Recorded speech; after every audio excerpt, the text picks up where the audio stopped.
نحمده ونصلي علی رسولہ الکریم۔ السلام علیکم ورحمۃ اللہ وبرکاتہ۔ اگر آپ قرآن مجید تجوید کے ساتھ سیکھنا چاہتے ہیں لیکن اپنی مصروفیت کی وجہ سے آپ قرآن مجید نہیں سیکھ پا رہے تو ہمارے اس چینل پر قرآن مجید فرقان حمید تجوید کے ساتھ سکھانے کے لیے روزانہ سبق کی ایک ویڈیو اپلوڈ ہوتی ہے، جس کے ذریعے آپ قرآن مجید فرقان حمید تجوید کے ساتھ پڑھنا سیکھ سکتے ہیں۔ تو چلیے آج کا سبق اب ہم شروع کرتے ہیں۔ بسم اللہ الرحمن الرحیم۔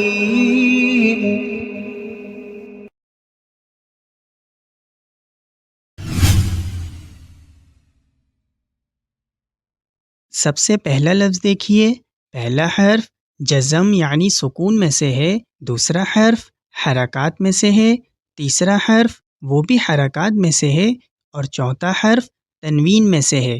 جزم والے حرف کو ہم اس کے پہلے والے حرف سے ملا کر ایک بار پڑھتے ہیں، اور حرکات کو ہم بغیر کھینچے، بغیر جھٹکا دیے نرمی سے پڑھتے ہیں، اور تنوین کے آخر میں ہم غنہ کرتے ہیں۔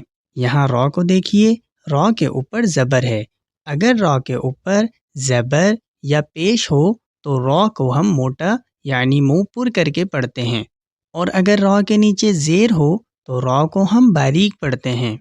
یہاں آپ کو یہ بات بھی یاد رکھنی ضروری ہے، یہ جو آخری لفظ ہے یہ وقف کرنے سے پہلے ہم تا پڑھیں گے، اور وقف کرنے کے بعد ہم اس کو ہاں میں بدل دیں گے۔ اب چلیے اس لفظ کے حجے کرتے ہیں۔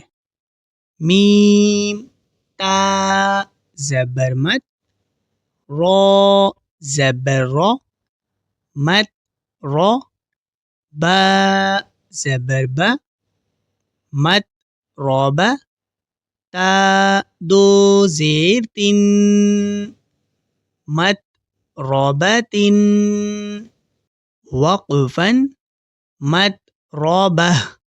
دوبارہ اس لفظ کو سنیے، مت را با تن، وقفن، مت را بہ۔ اب ہم اگلے لفظ کے حجے کرتے ہیں۔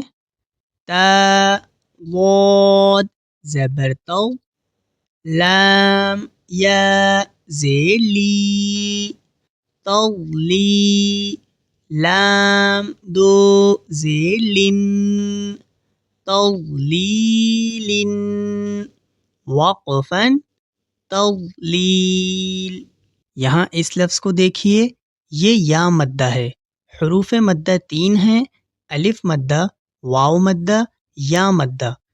حروف مدہ کو ہم ایک الف کے برابر کھینچ کر پڑھتے ہیں، اور یا مدہ کی نشانی یہ ہے کہ یا ساکن سے پہلے زیر ہو تو ہم اسے یا مدہ کہتے ہیں۔ تو یا مدہ کو ہم ایک الف کے برابر کھینچ کر پڑھیں گے۔ کس طرح؟ دوبارہ سنیے، تغلیل، وقفن، تغلیل۔ اب ہم اگلے لفظ کے حجے کرتے ہیں۔ تا قاف زبر تق، واو یا زیر وی، تقوی، میم دو زیر من، تقویم، وقفن، تقویم۔ اب یہاں قاف کو دیکھیے، قاف حروف قلقلہ میں سے ہے۔ حروف قلقلہ 5 ہیں، قاف، طا، با، جیم، دال۔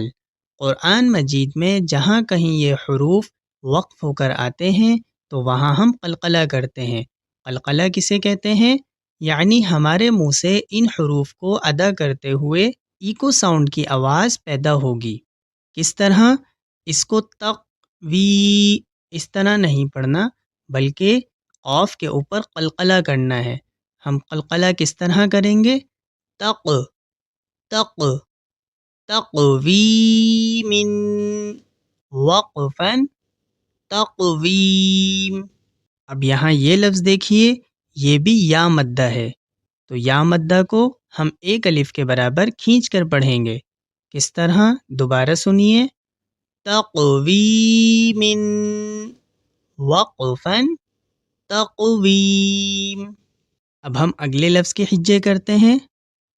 تا کاف زبر تک، ذال یا زیر ذی تک ذی، با دو زیر بن تک ذی بن، وقفاً تکذیب. اب یہاں ذال کو دیکھیے. ذال کو ادا کرتے ہوئے ہماری زبان کی نوک دونوں دانتوں کے درمیان ہلکی سی باہر رہے گی، اور یہاں با حروف قلقلہ میں سے ہے، تو وقف کرنے کے بعد ہم با پر قلقلہ کریں گے. کس طرح؟ دوبارہ سنیے. تکذیب وقفاً تکذیب. اس کو تکذیب نہیں پڑھیں گے، یعنی با کے اوپر ہماری آواز ختم نہیں ہوگی، بلکہ با کے اوپر ایکو ساؤنڈ کی آواز پیدا ہوگی. کس طرح؟ تکذیب تکذیب. اب ہم اگلے لفظ کے حجے کرتے ہیں. تا سین زبر تس، نون یا زیر نی تسنی، میم دو زیر من تسنیمن، وقفاً تسنیم. اب یہاں جو نون یا زیر نی ہے، اس لفظ کو پڑھتے ہوئے ہمیں یہ دھیان رکھنا ہے کہ ہماری آواز ناک میں نہ جائے، تو ہمیں نون کی آواز ناک میں لے جانے سے بچانی ہے. کس طرح؟ نون یا زیر نی. دوبارہ یہ لفظ سنیے. تسنیمن، وقفاً تسنیم. اب ہم اگلے لفظ کے حجے کرتے ہیں. میم سین زیر مس، کاف یا زیر کی مس کی، نون دو زبر نن مسکینن، وقفاً مسکینا. یہاں بھی یا مدہ ہے، تو یا مدہ کو ہم ایک الف کے برابر کھینچ کر پڑھیں گے. اور آخری لفظ نون الف زبر نا ہے، تو یہاں بھی یہ دھیان رکھنا ہے کہ ہماری آواز ناک میں نہ جائے. نون کی آواز ہم اپنے منہ سے ادا کریں گے، ناک سے ادا نہیں کریں گے. آج کا سبق ہمارا یہاں تک ہے. اگر آپ کو یہ ویڈیو پسند آئی تو اس ویڈیو کو لائک کیجیے، اور مزید اس طرح کی ویڈیوز دیکھنے کے لیے ہمارے چینل زہرۃ القرآن انسٹیٹیوٹ کو سبسکرائب کیجیے. اس ویڈیو کو صدقہ جاریہ سمجھ کر آگے شیئر کیجیے، تاکہ اگر آپ کی وجہ سے کوئی شخص قرآن مجید پڑھنا سیکھ جاتا ہے تو زندگی بھر اگر وہ قرآن مجید پڑھے گا تو اس کا سارا ثواب آپ کو بھی ملے گا. بہت جلد انشاءاللہ اگلی ویڈیو لے کر حاضر ہوں گے. جب تک کے لیے اجازت دیجیے. السلام علیکم ورحمۃ اللہ وبرکاتہ.